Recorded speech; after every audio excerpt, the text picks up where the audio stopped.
Assalamualaikum warahmatullahi wabarakatuh. Alhamdulillahirabbil alamin wa bi nasta'inu ala mutin watin wassalatu wassalamu ala asrofil anbiya'i wal mursalin sayyidina wa maulana Muhammadin wa ala alihi wa sahbihi ajmain, amma ba'du. Bapak dan Ibu sekalian yang dimuliakan Allah, syukur alhamdulillah pada pagi hari ini Allah telah menggerakkan hati kita untuk hadir di masjid ini untuk melaksanakan ibadah subuh, dan kita lanjutkan untuk kajian pada pagi hari ini. Insya Allah bermanfaat bagi kita semua. Selawat dan salam semoga tercurahkan kepada junjungan besar kita Nabi Muhammad Sallallahu Alaihi Wasallam,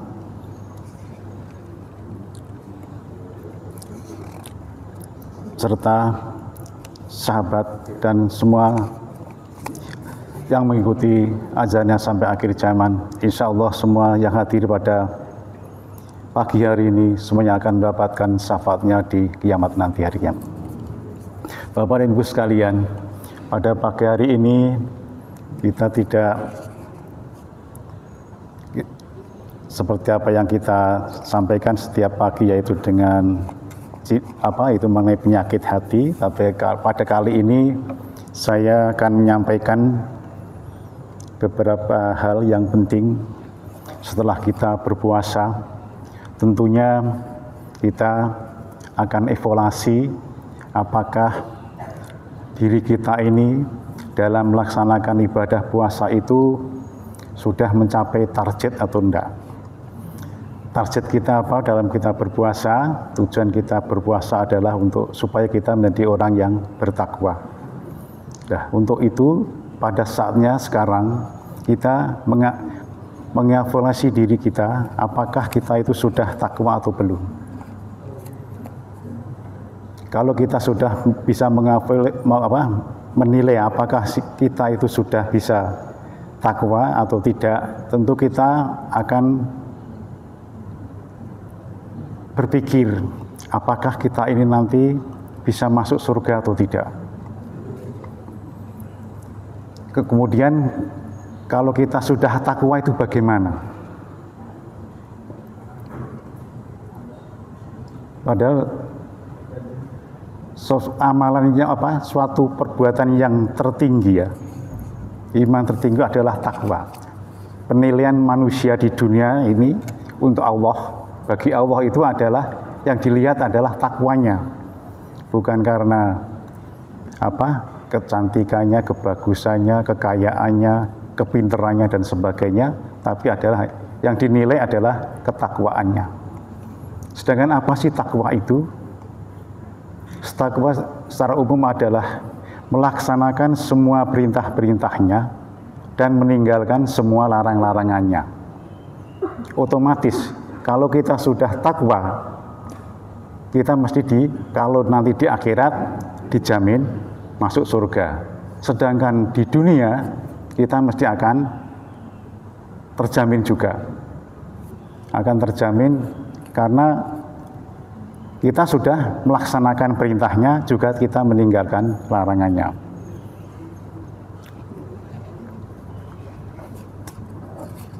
Dalam surat An-Anfal ada At-Talaq ya, surat At-Talaq ayat 2 dan 3 itu kan sudah dijelaskan, Pak. Wa may yattaqillaha yaj'al lahu makhrajan gitu. Dan barang siapa yang takwa kepada Allah, niscaya dia akan mengadakan baginya jalan keluar. Ini adalah kepentingan kita di dunia ini. Apabila kita mendapat kesulitan atau masalah dan sebagainya, kalau kita itu betul-betul takwa, pasti Allah akan memberikan jalan keluar. Itu adalah manfaatnya bagi kita kalau kita orang yang takwa. Itu di ayat 2 ya. Kemudian di ayat yang ketiga diteruskan, wa yarzuqu min haitsu la yahtasib, dan memberi rezeki dari arah yang tidak disangka-sangka. Jadi kita kalau memang betul-betul bertakwa, berarti kan sudah dijamin oleh Allah, kalau ada kesulitan diberikan jalan keluar, kemudian kita juga diberikan rezeki yang tidak disangka-sangka, mungkin kita sudah kesulitan, bahkan banyak hutang dan sebagainya. Insya Allah dengan takwa ini kita akan diberikan rezeki untuk menyelesaikannya. Kemudian juga masih diteruskan lagi dalam ayat 3 tadi, wa may yatawakkal 'alallahi wa huwa hasbuh. Dan barang siapa yang bertawakal kepada Allah, niscaya Allah akan mencukupi keperluannya. Jadi semua kecukupan, semua keperluan yang kita perlukan akan dipenuhi oleh Allah. Jadi keuntungan orang yang bertawakal adalah seperti itu di dunia. Kita tidak usah khawatir, karena apa? Kita sudah mengikuti perintahnya dan meninggalkan larangannya. Nah, sekarang bagaimana di akhirat? Kalau di akhirat tentu kita akan masuk surga. Nah, sekarang yang menjadi pertanyaan, apakah kita itu berpotensi masuk surga atau tidak? Atau bahkan sebaliknya, kita berpotensi untuk tidak masuk surga. Semua berpotensi. Bisa saja kita tidak berpotensi masuk surga. Karena apa? Kita meskipun melaksanakan perintah-perintahnya, tapi kita tidak meninggalkan sebagaimana larang-larangannya, pasti amalan kita itu tentu akan habis. Kita menjadi orang yang bangkrut. Nah, soal ini sudah dijelaskan oleh Ustadz Khairul Anam pada waktu pengajian tafsir Al-Quran itu hari Senin, bahwa kita itu bisa menjadi bangkrut. Kalau sudah bangkrut, tentu kita tidak bisa masuk surga. Meskipun kita ahli sholat, ahli puasa, ahli sedekah, dan sebagainya, itu adalah bangkrut. Sebab-sebab bangkrut sudah jelas, termasuk apa yang saya sampaikan setiap pagi kalau kita memberikan itu, penyakit hati itu termasuk hal-hal yang berpotensi untuk menggerus amal kita nanti di waktu pertimbangan di akhirat nanti. Karena apa? Kalau penyakit-penyakit itu tidak kita perbaiki dan kesalahan-kesalahan itu tidak kita bertobat, itu akan menghilangkan sedikit-sedikit mengurangi amal kita. Akhirnya saking banyaknya kita berbuat salah, akhirnya amal kita itu menjadi hilang. Jadi kita ahli surga, ahli ibadah, ahli ilmu, ahli sedekah dan sebagainya, itu nanti dalam pertimbangannya dalam akhir itu ada hal yang bisa mengurangi, misalnya seperti yang diterangkan oleh Ustadz Khairul Anam itu adalah bahwa terutama potensi yang sulit dihapuskan itu adalah kesalahan-kesalahan kita terhadap sesama manusia. Sesama manusia itu penyelesaiannya adalah antar manusia, bukan kepada Allah. Nah, kesalahan-kesalahan terhadap manusia ini nanti akan dipertimbangkan, orang-orang ini akan menuntut kita kepada Allah untuk diberikan penyelesaian sebaiknya gimana. Nah, setelah kita sudah dipertimbangkan, tentunya kesalahan-kesalahan ini akan dibebankan kepada kita. Kalau sudah kesalahan-kesalahan dibebankan kepada kita, kok amalnya habis, berarti kan masih minus. Amal kita sudah minus karena dikurangi oleh itu. Dosa-dosa orang yang kita sakiti itu nanti dibebankan kepada kita.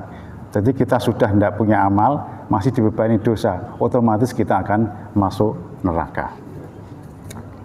Itulah bahayanya.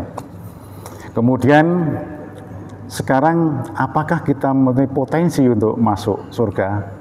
Otomatis kita punya potensi, karena Allah Maha Pengasih dan lagi penyayang. Soalnya apa kok kita punya potensi? Iya, orang yang beriman itu adalah dijamin masuk surga. Itu kan sudah masuk jaminan, kita berarti punya harapan kita masuk surga. pada waktu kita mau meninggal dunia dengan kita bisa mengucapkan la ilaha illallah, kita sudah dijamin masuk surga. Berarti kita punya potensi yang besar sekali untuk masuk surga itu. Kemudian lagi sebagai contoh, orang yang dosa membunuh orang sampai 99 orang, kemudian dia mau bertobat, mau menemui seseorang untuk mau tobat, dalam perjalanannya belum sampai ke tempatnya, kemudian dia meninggal dunia, itu pun masuk surga. Kemudian contoh itu seorang seorang perempuan yang pekerjaannya kemudian cuma minumi anjing yang kehausan, itu pun masuk surga. Kemudian masih banyak lagi. Setiap kesalahan manusia, dosa manusia itu dinilai 1, hanya 1. Tapi kalau amal kita dilipat gandakan menjadi 10. Itu otomatis berarti kalau dosa kita cuma 1, dosa kita cuma 5, kita beramal 1 saja kebaikan, itu sudah terhapus. Itu berarti Allah sungguh betul-betul Maha Kasih dan Maha Rahman. Ya, Maha Rahim. Ya, jadi Allah itu sangat sayang kepada kita. Kalau jadi tidak hanya oleh karena itu Maha Rahman dan Maha Rahim. Jadi Allah itu mengasihi semua umatnya ya. Jadi orang itu baik itu mau menyembah atau tidak, mau sholat atau tidak, tetap disayangi oleh Allah, tetap dijamin oleh Allah. Itu adalah karena kasih sayangnya. Tapi kalau khusus untuk yang beriman, itu tidak hanya di dunia kasih sayangnya, tapi kasih sayang itu adalah di akhirat. Kalau kita orang-orang tidak sholat itu dikasih sayang di dunia saja, diberikan kebebasan, diberi kepuasan sebaik-baiknya, bahwa dunia itu adalah surganya bagi orang-orang yang tidak beriman. Tapi surga kita adalah nanti setelah di akhirat. Di dunia ini adalah suatu penjara bagi orang-orang yang beriman. Karena apa kok kita katakan penjara? Semua itu dibatasi, gerak kita dibatasi, bicara kita harus yang baik, perbuatan kita harus baik, kita harus beramal, kita harus sholat, kita harus puasa, semua dibatasi. Jadi bagi orang beriman, dunia itu adalah nerakanya, kemudian nanti insya Allah akhirat itu adalah surganya. Nah, sekarang menjadi pertanyaan. Biasanya kalau Pak Sugeng itu kan apa? Ini menjadi pertanyaan kita, menjadi pertanyaan ya. Kalau orang pinter itu gitu, pasti ada setelah itu apa sih yang kita perbuat agar kita masuk surga? Pertanyaan kita adalah apa? Amal apa? Apa yang kita harus persiapkan sebelum kita meninggal dunia? Nah, ini akan saya sampaikan bahwa kalau meninggal dunia itu kan orang di dunia itu memiliki kekayaan ya.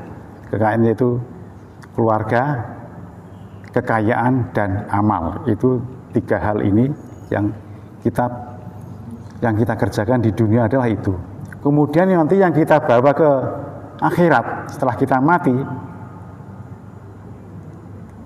katanya tinggal 1, tinggal amal. Amal saja yang kita bawa.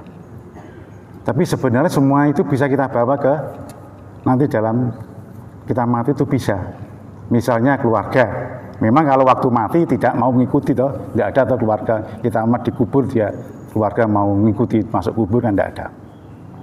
Tapi kalau kita misalnya mempunyai anak yang soleh, itu kan bisa membantu kita nanti akhirat. Berarti otomatis itu bisa kita jadikan harapan supaya nanti kita di dalam kubur terdiakan nanti dia mau mendoakan kita, itu otomatis itu bisa bermanfaat bagi kita. Kemudian kekayaan pun kan begitu. Mesti kalau kita meninggal kekayaan itu kita tinggal. Tapi kalau kekayaan itu memang kita hasil dengan cara yang baik, berarti kekayaan itu adalah kekayaan yang halal, kita peroleh dengan yang baik dan kita amalkan sesuai dengan di jalan Allah, insya Allah kekayaan itu pun akan membantu kita nanti di alam akhirat. Kemudian yang ketiga yang kita bawa adalah amal kita. Amal yang mesti kita bawa, yaitu mungkin amal-amal yang baik maupun amal yang jelek itu akan terbawa kita nanti di akhirat. Terus yang menjadi pertanyaan tadi kan kita, apakah saya itu berpotensi masuk surga atau enggak itu? Kalau tadi berpotensi, kita berarti ternyata berpotensi masuk neraka, juga kita berpotensi masuk surga.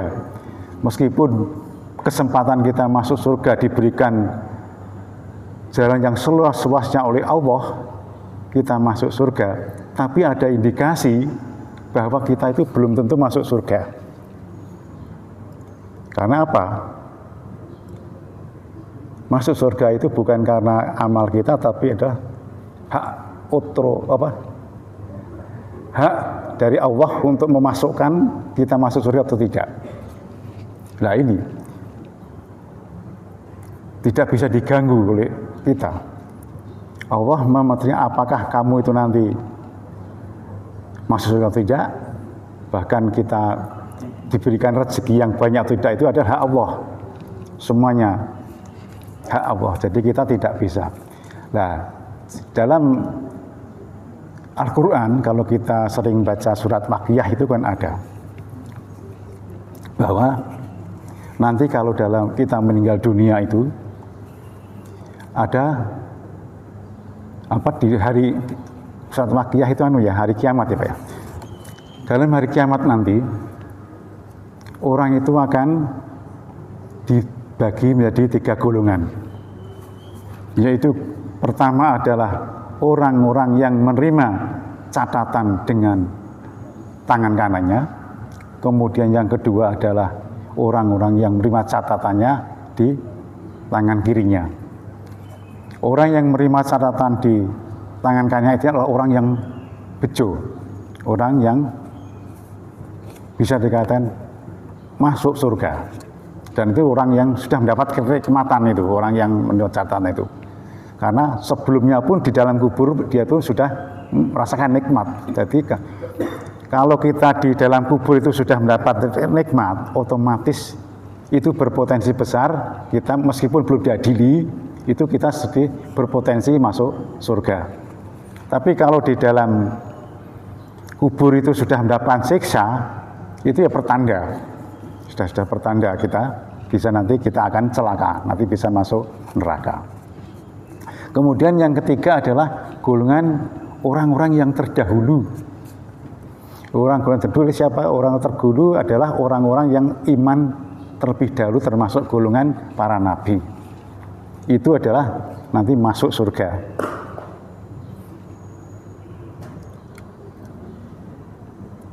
Ulaikal mukharabun fi jannatin naim, sulatu minal awalin wa sulatu minal akhirin. Yaitu merekalah orang-orang yang dekat sama Allah. Jadi orang yang dulu itu adalah orang-orang yang dekat sama Allah. Fi jannatin naim, tempatnya adalah di surga. Sulatu minal awalin artinya adalah sebagian besar orang-orang itu adalah golongan yang terdahulu. Yang di dalam surga itu adalah sebagian besar orang-orang yang terdahulu yang di dalam surga itu. Kemudian sulatu minal awalin wa qalilu minal akhirin, sebagian kecil orang-orang kemudian. Jadi di surga itu yang terbesar adalah orang-orang yang terdahulu, kemudian sebagian kecil orang-orang kemudian. Nah, orang-orang kemudian itu siapa? Orang kemudian itu adalah umat Nabi Muhammad SAW. Nah, kita itu kan ternyata umat Nabi Muhammad itu nanti sebagian kecil, menurut ahli tafsir itu teksnya ada sebagian kecil, tapi menurut sebagian kecil dari Muhammad itu masuk surga. Jadi kita kan berpikir juga, apakah kita itu termasuk bagian yang kecil ini atau bukan termasuk yang bagian besar? Kalau bagian umat Nabi Muhammad sebagian besar, tidak, kalau menurut ayat ini tidak masuk dalam surga. Nah, ini yang menjadi pertanyaan kita. Mungkin nanti kalau tafsirnya Pak Kirun Anon sudah sampai ayat ini mungkin lebih jelas ya. Saya kan tidak ahli tafsir. Jadi menurut alif, saya baca dari alif tafsir bahwa yang dimaksud meskipun kecil katanya itu, meskipun itu tapi banyak, karena umat Nabi Muhammad itu banyak. Jadi nanti dari jumlah yang orang-orang terdahulu itu mungkin lebih banyak daripada umat Nabi Muhammad. Tapi Nabi Muhammad yang banyak ini kan kita termasuk yang kecil. Insya Allah kita termasuk yang kecil dari jumlah Nabi Muhammad ini. Misalnya umat Nabi Muhammad itu yang masuk surga 40% misalnya, mudah-mudahan kita termasuk yang 40%. Meskipun 40% itu kalau dibandingkan dengan yang umat yang dahulu itu lebih banyak jumlahnya daripada umat Nabi Muhammad. Oleh karena itu sekarang kalau kita sudah tahu bahwa kita itu punya potensi tidak bisa masuk surga, terus apa yang harus kita kerjakan? Bahwa kita ada kekhawatiran, apakah kita itu bisa masuk surga atau tidak. Tentunya kita terus berusaha, kita masih hidup, berusaha untuk bagaimana agar kita bisa masuk surga. Amalan-amalan apakah yang harus kita lakukan, karena yang bisa kita bawa tadi kan secara langsung kan amal. Amalan apa yang harus kita bawa? Nah, ini saya akan catatkan beberapa amal ya. Jadi amal yang banyak sekali amal yang, tapi ada beberapa yang sekiranya sepele ya, tapi itu bisa menyebabkan kita bisa masuk surga. Yang pertama adalah dzikir setelah sholat fardu. Jadi ini tambahan ya, tadi kan amal itu kan sudah kita lakukan ya, amal kita ibadah, sholat ya sudah kita lakukan, kemudian puasa kita lakukan, sedekah juga kita kerjakan, kita saling membantu dan berbuat baik pun kita lakukan. Tapi ada beberapa amalan yang mungkin ibu, bapak sekalian terabaikan, ternyata amal ini juga mempunyai potensi besar untuk masuk surga, yaitu dzikir setelah sholat fardu. Ini tercatat dalam hadis tersebut dalam kitab yang disusun oleh Abi Dawud Al-Tirmidzi An-Nasai. Nabi SAW pernah bersabda, terdapat dua perkara yang jika seorang muslim menjaganya maka akan masuk surga. Perkara ini mudah, tetapi sedikit orang yang melaksanakannya, yaitu membaca tasbih, tahmid, dan takbir 10 kali setelah sholat fardu. Kemudian ada juga kalau menurut Imam Nawawi itu adalah 30 kali tasbih, 33 kali, 33 kali, dan takbir 40 kali, jadi jumlahnya 100. Jadi dzikir setelah sholat itu ternyata penting. Jadi ini ada sebenarnya ringan ya. Cuma subhanallah, alhamdulillah, la ilaha illallah, wallahu akbar, subhanallah, alhamdulillah, Allahu akbar, Allahu akbar. 10 kali saja kita bisa berpotensi masuk surga. Kenapa? Kita ucapkan sekali itu dalam pertimbangan nanti, timbangan nanti dalam akhirat nanti, itu dilipatkan menjadi 10 kali. Allah memberikan kemurahan seperti itu. Kalau kita abaikan, itu sia-sia. Artinya itu mubadil sebenarnya, bahkan waktu yang tepat atau yang baik, termasuk waktu yang baik itu adalah waktu kita setelah sholat kita berzikir atau berdoa. Oleh karena itu, bagi bapak-bapak dan ibu sekalian yang sekiranya tadinya ya sebelum puasa kita kalau sudah sholat terus langsung salam terus pelencing ya terus pelencing, bahkan mungkin menganggap dzikir itu tidak perlu, kan penting kan sudah sholat, dzikir itu apa sih, apa malah jangan-jangan sampai berpikir wah itu bid'ah, jangan berpikir seperti itu, mosok dzikir kok keras-keras, kemudian doa kok bareng-bareng, zikir kok bareng-bareng, meskipun tidak ada, mungkin sebagian kita tidak ahli hadis tidak tahu apakah ada hadis yang menyarankan kita itu zikir bersama-sama itu boleh atau tidak, atau kita kalau setelah sholat itu kita berzikir berdoa bersama itu boleh atau tidak, kalau kita mengeraskan dalam kita berzikir atau tidak, itu kan masing-masing mempunyai pengertian masing-masing ya. Tapi sebenarnya dzikir secara bersama-sama itu lebih bagi yang telah melaksanakan ya, itu merasa lebih enak, rasanya lebih nyantol ya daripada kita sendirian. Bahkan ada yang mengatakan kalau kita berdoa bersama lebih dari 40 orang itu sama dengan doanya Nabi dan sebagainya itu. Apakah itu dhaif atau tidak tahu, karena saya bukan ahli hadisnya. Tapi kita ambil positifnya saja, karena itu kok bukanlah bid'ah, karena itu adalah menyebut Allah, kok disebut bid'ah, tidak ada. Menyebut Allah kok disebut bid'ah. Justru kalau kita orang yang beriman, dengar nama Allah, hati kita itu mesti bergetar. Semakin kita disebut nama Allah, semakin kita beriman, bukan malah kita jadi dongkol. Ada orang menyebut la ilaha illallah, orangnya hatinya malah seri. Ada enggak kira-kira gitu? Karena apa? Zikir kok ganggu orang lain, berpikiran gitu. Ini adalah keimanannya perlu dipertanyakan. Masa orang beriman dengan dengar nama Allah kok jadi sakit hati itu kan? Ada itu. Ya ada saja, namanya orang itu berpotensi untuk masuk surga, juga berpotensi untuk masuk neraka itu. Ya kita menurut keyakinannya masing-masing aja. Kemudian ya tadi kalau bahkan ada ulama kalau kita selesai sholat itu yang kita tidak boleh lewatkan selain ini tadi adalah baca surat ayat kursi. Jangan kita lewatkan ceritanya gitu. Karena ayat kursi ini adalah dengan dunia dengan surga itu yang membatasi cuma kematian. Kita sudah dekat dengan surga kalau kita mau membaca ayat kursi ini.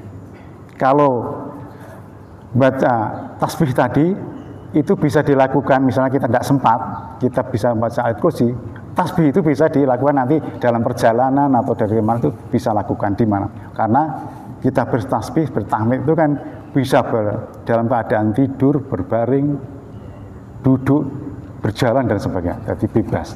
Tapi kalau insya Allah kalau kita mengamalkan ayat kursi ini dalam sebelum kita pulang sholat fardu, insya Allah kita dengan surga itu sudah dekat.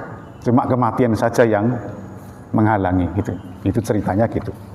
Para ulama ada yang berpendapat begitu.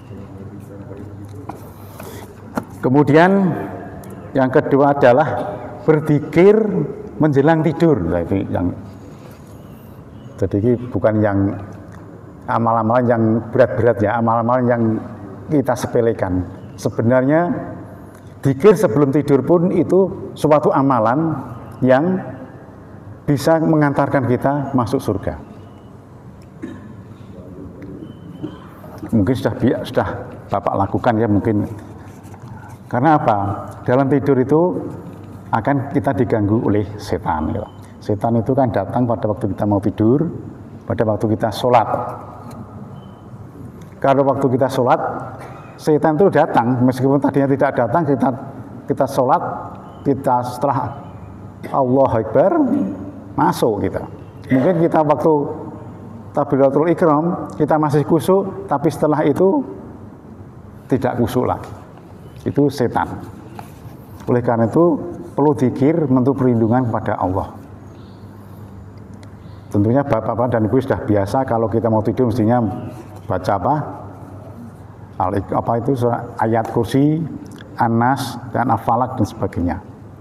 Tapi pernah suatu ketika Rasulullah menyampaikan kepada Ali, sahabat Ali yang menantunya itu, "Hai Ali, sebelum tidur hendaklah kamu bersedekah 4.000 dinar. Kemudian katakanlah Al-Quran dan belilah surga. Kemudian jadikan Anda penengah orang-orang yang berselisih dan Anda naiklah haji." Kaget nanti. Kok diperintahkan kok untuk mau tidur malah disuruh bersedekah sekian banyak. Kemudian untuk mengatakan Al-Quran, kapan tidurnya? Kemudian kok naik haji, mau tidur kok suruh naik haji. Ya, ini akhirnya Rasulullah mengatakan yang disebut apa itu 40 dinar tadi, 4.000 dinar, bacalah Al-Fatihah, surat Al-Fatihah sebanyak 4 kali. Dia itu setara dengan kita sedekah 40.000 dinar. Jadi kita mau tidur, bacalah Fatihah, surat Fatihah 4 kali. Kemudian khatamkan Al-Quran itu adalah bacalah surat Al-Ikhlas sebanyak 3 kali. Karena 1 kali baca itu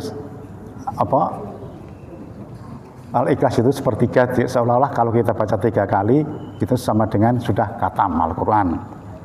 Tapi kalau jangan terus karena sudah setara ya, ini kan setara ya. Jadi bukan terus kalau kita mengatakan mau ngatam Quran cukup baca kulhu bin telu ya, enggak, ya kita harus baca Al-Qurannya. Tapi ini adalah waktu kita mau tidur itu baca Al-Ikhlas 3 kali. Kemudian kita membeli surga. Membeli surga yang di sini adalah baca salawat. Baca salawat sebanyak 3 kali. Kemudian kita menjadi penengah orang yang berkonflik, yaitu kita istighfar sebanyak 10 kali. Kemudian kita naik haji, kita adalah tasbih, tahmid dan apa itu? Subhanallah, alhamdulillah, la ilaha illallah, wallahu akbar. 4 kali. Itu setara kita naik haji. Itu pesan kepada menantunya itu demikian. Apakah bapak ibu-ibu percaya atau tidak? Ya monggo kerso.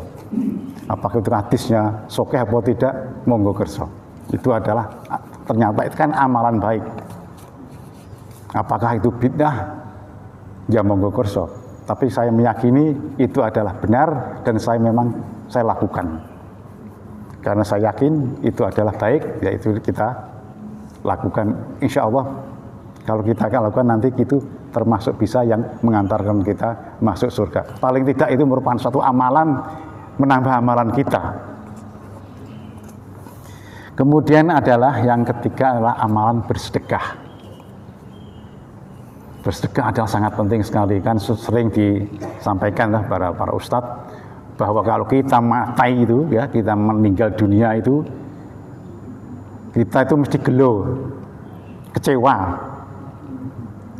Kok iya, dan dia minta supaya bisa dikembalikan lagi ke dunia, supaya dia mau dapat beramal lebih banyak lagi. Jadi tujuannya dia untuk hidup dunia ini bukan untuk kita bisa sholat, bisa zakat, bisa haji dan sebagainya, tapi ingin bersedekah. Karena melihat ternyata sedekah itu pahalanya berlipat ganda tadi. Seperti saya katakan semula tadi pada awalnya bahwa perbuatan baik itu akan dinilai di dalam pertimbangan nanti adalah menjadi 10 kali. Bahkan tidak hanya 10 kali, berlipat ganda sampai banyak sekali. Bahkan dalam Al-Quran ya, dalam surat Al-Baqarah ayat 261 itu kan dijelaskan sering kalau pada khutbah atau dalam kultum-kultum berpuasa itu kan diterangkan bahwa diibaratkan kalau kita sedekah beramal itu diibaratkan kita menanam satu biji, itu akan tumbuh menjadi 7 tangkai, setiap tangkai menjadi 100. Jadi satu biji yang kita tanam itu akan menimbulkan atau menghasilkan hasil yang 7.000. Berarti naiknya menjadi kan kali 1.000 itu berarti. Berarti setiap kita amal itu menjadi dalam timbangan nanti beratnya itu menjadi 7.000 kali. Bagi orang-orang yang dikehendaki oleh Allah ya. Semua itu yang dikehendaki Allah. Kita amal kalau tidak dikehendaki Allah, karena amal itu kan belum tentu diterima ya. Bergantung niatnya. Karena di ayat selanjutnya 62 ya, tadi 61 berarti amal yang bisa diterima oleh Allah yang artinya biar tidak bisa benar-benar 7.000 itu adalah yang setelah kita beramal kita tidak menyebutnya. Itu. Di situ di ayat seterusnya diterangkan bahwa diibaratkan sebagai batu ya, ada batu licin. Batu licin itu penuh debu. Debu itu seolah itu amal kita. Kemudian kena hujan deras, maka debunya akan hilang. Jadi debunya akan hilang, batunya tetap tinggal batu saja. Jadi kalau kita beramal, kita sebut-sebut, apalagi itu Anda menyebut didengarkan kepada orang yang diberi, jadi sakit hati malah. Nah itu habis itu Pak. Amal kita itu akan habis seperti debu yang menempel di dalam batu itu. Oleh karena itu, kalau kita beramal juga harus amal yang betul-betul niat karena Allah, dan kita tidak perlu ngomong-ngomong tidak perlu menyebut-nyebut kali tak bantu, saya ini jadi dokter, kita bantu saya menjadi kaya, tapi sekarang lupa sama saya. Nah ini tidak ada artinya. Amal seperti ini tidak ada adanya. Terbantu dia sekarang menjadi sarjana dan itu amal yang demikian itu tidak ada nilainya. Itu sudah dijelaskan dalam surat Al-Baqarah ayat 261 sampai 263 itu tadi. Yaitu oleh karena itu kalau kita beramal juga amal yang betul-betul ikhlas di jalan Allah, insya Allah nanti itu akan menjadi jalan kita menuju surga. Karena masuk surga itu adalah timbangannya yang berat dengan timbangan sebelah kanan tadi. Kalau timbangan amal kita itu berat, yakin kita masuk surga. Nah, oleh karena itu kita dalam masih hidup ini kita harus perbanyak amal. Ya tadi kalau Allah tidak melipat gandakan seperti ini, kita itu potensi masuk neraka semua, Pak. Berpotensi masuk neraka. Karena setiap saat kita ini mesti melakukan dosa, salah. Dan itu belum tentu sadar. Karena tidak sadar tentu kita tidak akan beristighfar. Oleh karena itu kita karena tahu karakter manusia itu seperti itu, maka Allah memberikan kemudahan-kemudahan dan kemurahan-kemurahan itu karena manusia itu mempunyai sifat yang seperti itu. Kalau tidak dikasih kemurahan seperti itu, pasti kita itu masuk neraka. Oleh karena itu, kalau salah kita dinilai 1, dikasih poin 1, kalau kita berbuat baik dinilai kasih poin 10, bahkan lebih sampai 7.000. Oleh karena itu, marilah kita perbanyak amal yang baik agar kita nanti kalau meninggal dunia, kalau sudah meninggal dunia itu baik kiai maupun orang yang alim, bagi orang yang murtad pun sama-sama gelo. Kalau yang orangnya yang alim mungkin gelo, kok dulu amal saya kok tidak saya perbanyak lebih banyak lagi. Kemudian kalau yang kafir tadi, mengapa dulu kok saya tidak beramal gitu. Kemudian yang kedua adalah terus-terusnya kalau tadi bersedekah, mengucapkan salam, tadi yang enteng-enteng saja itu. Mengucapkan salam kepada seseorang itu juga berpotensi kita sebagai perantara kita bisa masuk surga. Meskipun di situ ada lainnya itu mengucapkan salam. Orang yang senang mengucapkan salam akan masuk surga. Hadis riwayat Tirmidzi. Wahai sekalian manusia, sebarkanlah salam, berikanlah makanan kepada orang mukmin yang lapar, dan sholatlah kamu di waktu malam sewaktu manusia tidur. Jadi salam pun itu termasuk amal yang sederhana tapi bisa mengantarkan kita masuk surga. Misalnya kalau kita berjalan kok ketemu orang yang sedang duduk ngomong-ngomong, yang berkewajiban untuk memberikan salam itu bukan orang yang duduk-duduk, tapi kita yang lewat itu. Kita memberikan salam pada orang yang sedang kumpul-kumpul itu. Assalamualaikum, monggo Pak, dan sebagainya, itu wajiban. Jadi kita senyum itu pun termasuk salam. Jadi menyenangkan hati orang lain itu adalah termasuk perantara kita untuk bisa mengantarkan kita masuk surga. Kemudian memberikan makan kepada orang yang kelaparan, orang muslim. Ya tidak hanya orang muslim saja, kalau kita memberi makan orang yang lapar kemudian jadi kenyang, terlepas dari kelaparnya, itu masuk surga. Kemudian sholat malam, ini dimaksudkan adalah tahajud. Orang yang bertahajud berpotensi untuk masuk surga. Oleh karena itu Bapak dan Ibu sekalian, mumpung masih ada kesempatan hidup, marilah kita biasakan untuk sholat malam atau tahajud. Bahkan ada beberapa para ulama yang mengatakan ciri manusia yang masuk surga di akhir, orang yang di dalam orang yang masuk surga itu ciri-cirinya di dunia itu adalah orang yang secara kontinu melaksanakan sholat malam. Itu adalah ciri-ciri orang yang masuk surga di dunia itu, katanya gitu. Kalau itu betul ya insya Allah monggo kita laksanakan. Kalau tadinya belum seminggu baru sholat sekali tahajud, ya sekarang rutinkanlah. Insya Allah kita akan menjadi penghuni surga.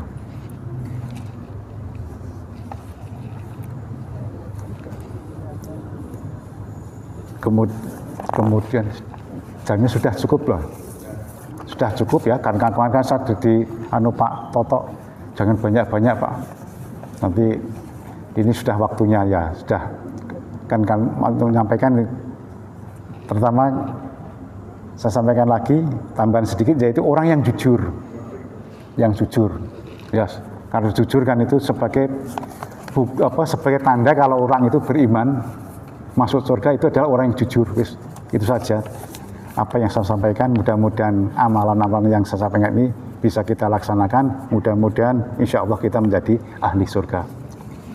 Sekian, wassalamualaikum warahmatullahi wabarakatuh.